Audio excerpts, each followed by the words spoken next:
I am feeling so proud right now.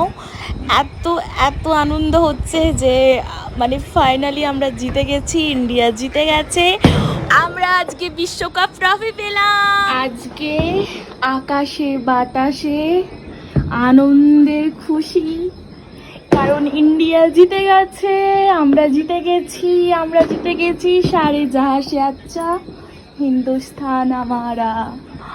O god, দারুণ দারুণ খেলা হয়েছে আজকে রাতের বেলায়। তো রেজাল্ট এত সুন্দর পেয়েছি, খুশিতে মানে মন একদম আনন্দ হচ্ছে। আর দেখো কত বাজি ফাটছে, যেদিকেই তাকাচ্ছি সেদিকেই বাজি ফাটছে। আর আমি এখন ব্যালকনিতে দাঁড়িয়ে আছি, ব্যালকনিতে দাঁড়িয়ে দাঁড়িয়ে তোমাদের সাথে কথা বলছি। আর এই দেখো আমি